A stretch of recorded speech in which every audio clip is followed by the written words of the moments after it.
Yo, what's going on YouTube? It's your boy Cyrix, and today I'm gonna be showing you all the guys the best settings you can have in Modern Warfare 2 Season 3. I'm gonna help you guys maximize your aim assist and get the best FPS you guys possibly can. So let's get straight into it. Starting off with the controller, for all your KBM players, you guys can go ahead and ignore this. If you guys want, go ahead and skip through so you can see the graphic settings. But right here we have the controller vibration off.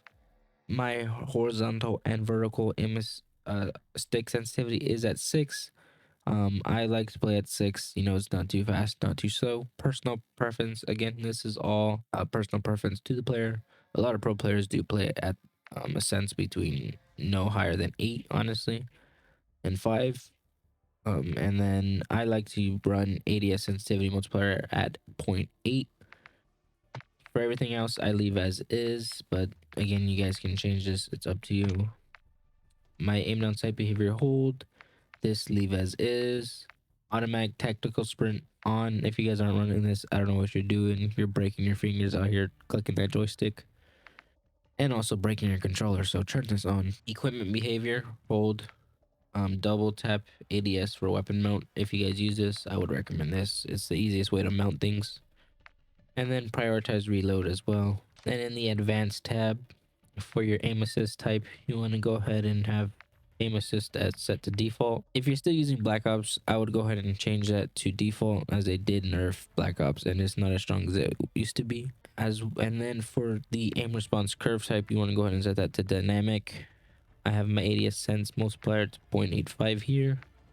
And then ADS sensitivity transition, you want that to instant. That way when you go into ADS, it instantly transitions instead of slowly. Then coming down to your input dead zones, you want to go ahead and set your left and right stick to as low as possible. Mine is able to go to 0.5 or 0.5. If you guys can set this to lower, that's even better. The lowest you can get, the better. But just don't cause yourself to have too much stick drift, because then it's gonna negatively impact your game. And then for the left and right stick max, I would go ahead and put this to 0.95. That way you don't have to move your joystick all the way to the top of your controller to get it to like fully sprint. Or obviously you're still going to, but by the time you hit like 95% of it, it'll automatically it'll sprint quicker than you pushing your joystick all the way to the top. So I would recommend go ahead and doing that. Then for your left and right triggers, I would go ahead and turn this to 0. You don't want no delay on your triggers whatsoever. This is just going to cause you to shoot even slower. So I don't even know why they have this, but go ahead and just turn it off. Obviously your control rotation up. Everything to do with gyro off. Then you have your auto move forward off. Tactical sprint behavior single tap. That way there's when you single tap to sprint, it automatically tag sprints instead of having to still like double click it or anything. And grounded mantle off. This off. Also automatic airborne off. Also off. Anything automatic you want off. Plunging underwater, you want plunge freely. Invert slide and dive behavior, go ahead and change that to inverted. That way you can have more movement, move around freely. When you dolphin dive, all you have to do is tap B or circle rather than, or whatever your keybind is, rather than hold it, and it'll end up sliding when you hold. So I would go ahead and do that. Sprinting DoorDash, I have this on, just I enjoy it. I mean, that way when you're sprinting around, you don't have to tap X or anything. The rest you guys can just see as is.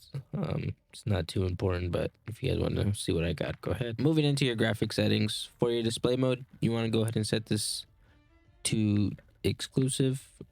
Exclusive just maximizes your GPU performance towards the game. When you're in borderless, your GPU doesn't focus as much on the game and puts more performance towards the background apps as well. For your refresh rate, you want to set this to 165. The highest as possible, to your monitor. Your display resolution, you want to set this to where your monitor is. If you can't run 1440p, go ahead and set it to 1080. You'll be perfectly fine. Obviously your aspect ratio automatic, and everything you can leave just as is. For your brightness, I would go ahead and set this to 55. You don't want to set this all the way up because then you're gonna end up getting like a white layer over your game and or a white tint, and that's annoying. You don't want that. And then HDR you want off. Coming over to quality, you want to have your resolution at 100.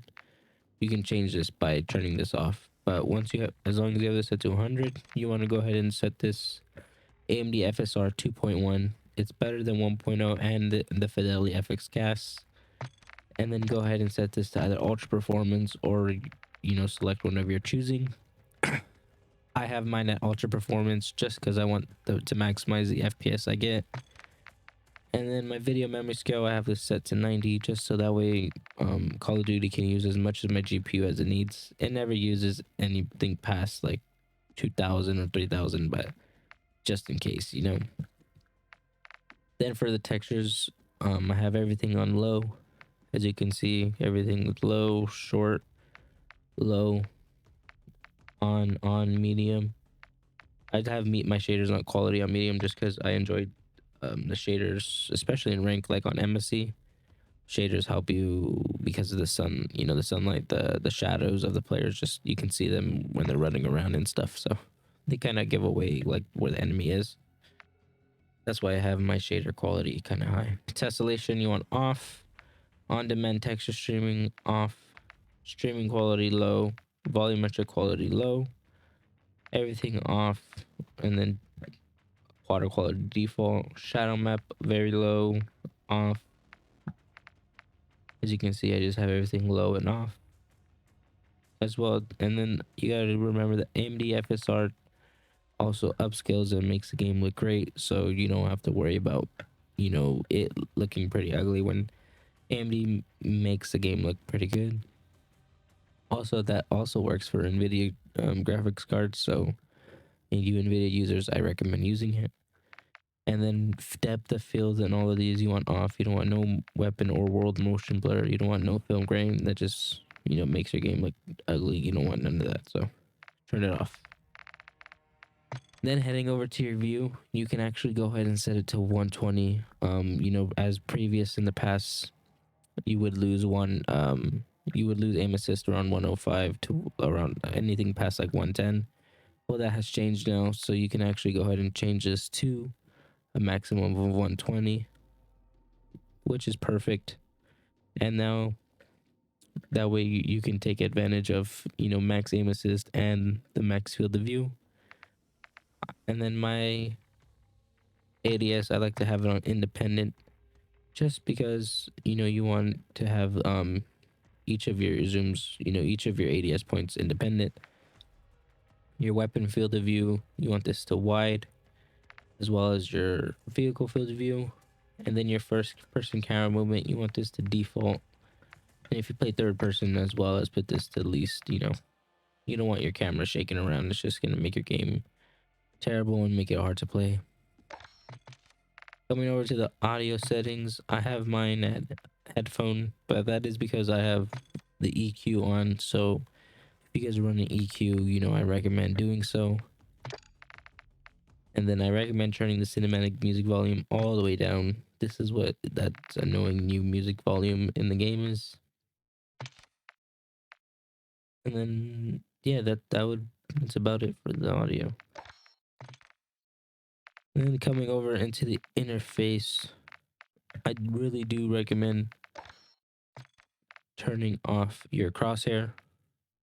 When you turn off your crosshair, this is gonna help you improve your aim and just help you just have better centering, because you're gonna turn on the center dot and put it to largest.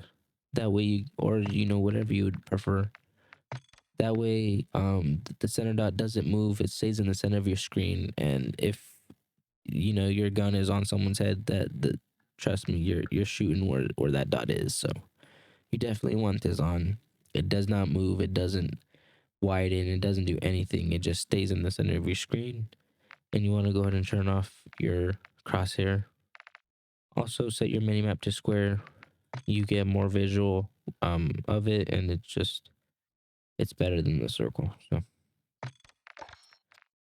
but yeah, that's all I have for my settings. I hope you guys enjoyed. It's how I dominate ranked play. That's how I play in COD. And hope you guys enjoy them. Let me know what you guys think about them. And I hope I helped you guys out. And I hope you guys also improved your FPS. And I hope you guys enjoy the rest of the video. I'll see you guys later. Peace. I'm trying anchor mid. One mid. What the? He's fucking. He's arches. This guy beamed the shit out of me. Done mid. No, Hey, bro, hey, on hey. bridge. Dead. Good ping. Good fucking ping, bro. Runes. Yeah, okay. Yeah, I Dead thought I saw runes. somebody there. Running by fence, he's dead.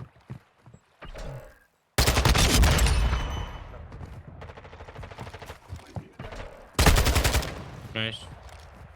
I'll We kept go spawns. We kept spawns. Yep. Switch. 1v1. There are two. P. Two pushing P2. What Bottom type of down. spot is that, bro? I come on an accident. Does anyone have a trophy for me? It's on tone, dude. This is a rat. One more pushing. Oh, one more. Bottom down. Top down. Dead. One's top, man. Like, where's the audio? Two. No, bro. Hey, there's a guy down in their spawn. What the fuck? How the fuck is there? I'm broken. Mid. One One rune. more. Ruins. Front ruins. Yep. Top ruins. Dead. I'm rotating new. I'm dome. Top dome. They have spawn. Ow, fucking cat. Stupid little kid. He's back there. Going dead. Come new, boys. Come new. I'm man. You come new. Just come new. Oh, one. Why we pushing up mid so far? Top dome, I think.